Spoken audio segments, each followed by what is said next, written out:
ហើយសួរថាតើឈឺចាប់ហើយអត់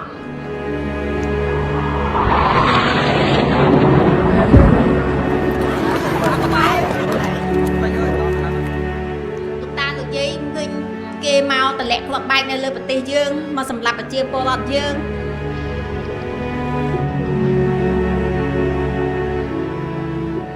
កងទ័ពរបស់យើងស្លាប់តើសួរថាសម្ដេចគាត់ឈឺចាប់ហើយអត់ឈឺចាប់ជាងបងប្អូនប្រជាពលរដ្ឋយើងនឹងទៅទៀត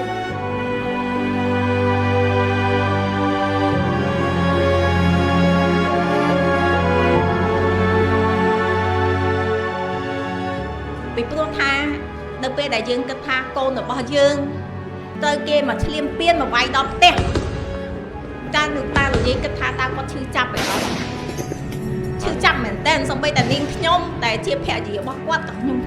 ឈឺចាប់និយាយទៅគឺឈឺចាប់មែនតើតែម្ដងឃើញប្រជាពលរដ្ឋយើងស្លាប់នាងខ្ញុំគិតថាតើខ្ញុំនឹងថាជួយយ៉ាងម៉េចបាន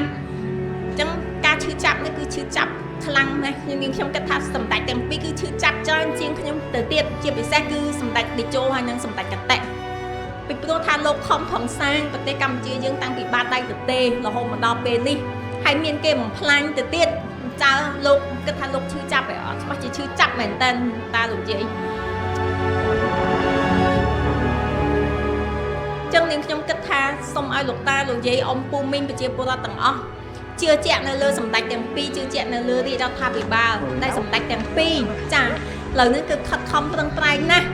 ចាដើម្បីឲ្យការបញ្ចប់សង្គ្រាមនេះគឺតាមនីតិវិធីសន្តិភាពចាមិនចង់ឲ្យមានការបន្តសង្គ្រាមនេះមិនចង់ឃើញកងទ័ពរបស់យើងស្លាប់មិនចង់ឃើញប្រជាពលរដ្ឋយើងស្លាប់ទេចាអញ្ចឹងនាងខ្ញុំសូមសំណូមពរនៅក្នុងថ្ងៃនេះសូមលោកតាលោកយាយអ៊ំពូមីងប្រជាពលរដ្ឋយើងគឺជឿជាក់លើការដំណោះស្រាយរបស់រាជរដ្ឋាភិបាលហើយនឹងដំណោះស្រាយរបស់សម្ដេចចាទាំងពីរចាហើយក៏ឆ្លៀតនៅក្នុងឱកាសនេះ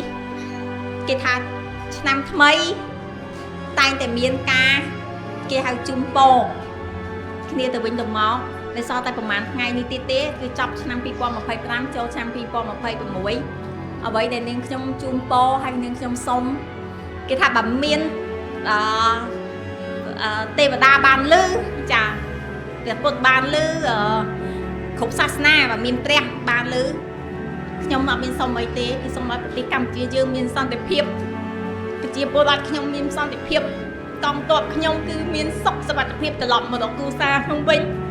ហើយសូមឲ្យប្រជាពលរដ្ឋយើងដែលជាជនភៀសសឹកទេគឺបានត្រឡប់ទៅផ្ទះសម្បែងហើយមានសុខសុវត្ថិភាពវិញតែប៉ុណ្ណោះឯងនេះជាការសុំរបស់ខ្ញុំសម្រាប់ឆ្នាំថ្មីនេះចា៎